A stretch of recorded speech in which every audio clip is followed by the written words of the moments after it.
ஓரணியில் தமிழ்நாடு என்ற மகத்தான முன்னெடுப்பை திராவிட முன்னேற்ற கழகத்தின் சார்பில் இன்றைக்கு நான் தொடங்கி வைக்கிறேன். இன்று 38 வருவாய் மாவட்ட கழகங்களிலும் அந்தந்த மாவட்டத்தினுடைய பொறுப்பு அமைச்சர்கள், மாவட்ட கழகத்தினுடைய செயலாளர்கள் என்னுடைய இந்த நிருபர்கள் சந்திப்பு நிகழ்ச்சி முடிஞ்சோடனே இன்றைக்கு அவங்கவுங்க பகுதியில் மக்களை சந்திக்க இருக்கிறோம். அமைச்சர்கள், நாடாளுமன்ற உறுப்பினர்கள், சட்டமன்ற உறுப்பினர்கள், கழக முன்னோடிகள் எல்லாம் அவங்கவுங்க சொந்த வாக்குச்சாவடிகள் இருக்கக்கூடிய வீடுகளுக்கு நேரிலே போக போறாங்க. இதுக்காக கழகத்தினுடைய தகவல் தொழில்நுட்ப அணியின் சார்பில் தொகுதிக்கு ஒருத்தர்னு 234 பேர்களுக்கு பயிற்சி அளிக்கப்பட்டிருக்கு. அந்த பயிற்சி பெற்ற 234 பேரும் தமிழ்நாடு முழுக்க 68,000 வாக்குச்சாவடிகள் இருக்கக்கூடிய பூத் டிஜிட்டல் ஏஜென்ட்டுகளுக்கு பயிற்சி தந்திருக்காங்க.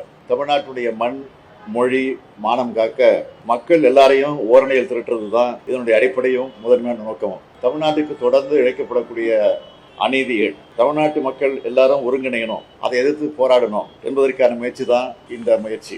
ஒன்றிய பாஜக அரசால நம்முடைய தமிழும் தமிழ்நாடும் எப்படியெல்லாம் பாதிக்கப்படுதுன்னு நான் ரொம்ப உங்களுக்கு சொல்ல தேவையில்லை. சுருக்கமாக சில தலைப்புச் செய்திகள் மாத்திரம் நான் உங்களுக்கு சொல்ல விரும்புகிறேன். அரசியல், பண்பாடு, மொழி, பொருளாதாரம் எல்லா வகையிலும் நமக்கு எதிராக செயல்படுறாங்க என்பதற்கு சில எடுத்துக்காட்டுகளை சொல்லணும்னா, அனைத்திலும் இழந்த தமிழ்நாட்டை ஒன்றிய அரசு பல்வேறு வழிகளில் பல்வேறு நிலையில தொடர்ந்து புறக்கணிச்சுட்டு இருக்கு. தமிழ்நாட்டிலிருந்து வசூலிக்கப்படக்கூடிய வரியை தமிழ்நாட்டுடைய வளர்ச்சிக்கு தர்றதில்லை. தமிழ்நாட்டுடைய நிதி உரிமைகள் ஜிஎஸ்டி கொள்கை மூலமா அது புறக்கணிக்கப்படுது. எதிர்கட்சிகள் ஆளக்கூடிய மாநிலங்களுக்கு உரிய நிதி ஒதுக்குறது இல்லை. தமிழ்நாட்டுக்கான சிறப்பு திட்டங்களும் கிடையாது. பள்ளி கல்விக்கான நிதியும் மறுக்கப்படுது.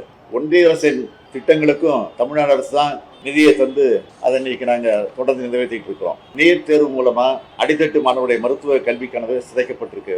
தேசிய கல்விக் கொள்கை இந்தி திணிப்பு கொள்கையா மட்டுமே இருக்கு. தமிழுக்கு வெறும் 113 கோடியும், சமஸ்கிருதத்துக்கு 2,532 கோடியும் ஒதுக்கி இருக்காங்க. தமிழருடைய வரலாற்று பெருமைக்கு சொல்லக்கூடிய கீழடி அறிக்கையை வெளியிடாம திட்டமிட்டு மறைப்பதற்கான முயற்சியில ஈடுபட்டு இருக்கிறாங்க. இதையெல்லாம் நாங்கள் தொடர்ந்து பேசிட்டு இருக்கிற காரணத்தினாலே என்னவோ தெரியல, தமிழ்நாட்டோட தொகுதி மறுவரை என்ற பேர்ல தமிழ்நாட்டோட நாடாளுமன்ற தொகுதியில் கூட எண்ணிக்கையை குறைக்க திட்டம் தீட்டி இருக்காங்க. இப்படி சொல்லிட்டே போகலாம். ஒரு சிலவற்றை மட்டும் தான் உங்களுக்கு சொல்லி இருக்கிறேன். இதெல்லாம் வெறும் அரசியல் விமர்சனங்களை மட்டுமல்ல, தமிழ்நாட்டுடைய உரிமை சார்ந்தவை. இதெல்லாம் அரசியல் கட்சிகளால் மட்டும் இல்ல, ஒட்டுமொத்த தமிழ்நாட்டு மக்களாலும் எதிர்க்கப்படணும். இது அதுக்காக தான் தமிழ்நாட்டில் இருக்கக்கூடிய எல்லா வீட்டுக்கும் போய், அது ஆளுங்கட்சி எதிர்கட்சின்னு பார்க்காம எல்லா வீட்டுக்கும் போய் மக்கள் எல்லாரையும் சந்திக்க போறோம். அப்போதான் திராவிட முன்னேற்ற கழகத்தில் இணைய விரும்புகிறவங்க இணையலாம். திமுகவில் சேர ஆர்வம் இருக்கிறவங்க செயலி மற்றும் நேரடி படிவம் மூலம் பதிவு செய்யப்படுவாங்க. மேலோட்டமாக பார்த்தா திமுக தனக்கான உறுப்பினர் சேர்க்குதுன்னு உங்களில் சிலர் கூட நினைக்கலாம். ஆனால் உண்மையான நோக்கம் என்னன்னா, கட்சி எல்லைகளை தாண்டி தமிழ்நாட்டுடைய நலனுக்காக தமிழ்நாடு ஒன்றுபட்டு நிற்கிறப்போ எந்த சக்தியாலும் நம்ம வீழ்த்த முடியாதுன்னு காட்டியாகணும். பாஜகவோட அரசியல் படையெடுப்பை, பண்பாட்டு படையெடுப்பை, தமிழ்நாடு மீது தொடுக்கப்பட்டிருக்கும் பொருளாதார போரை எதிர்கொள்ள நெஞ்சுரம் உள்ள அரசியல் சக்தி தேவை. அதை உருவாக்கத்தான் ஓரணியில் தமிழ்நாடு என்கிற பரப்பு உரையை ஒரு இயக்கமாகவே தொடங்கி நடத்த இருக்கிறோம் என்பதை நான் உங்களுக்கு தெரிவித்துக் கொள்கிறேன்.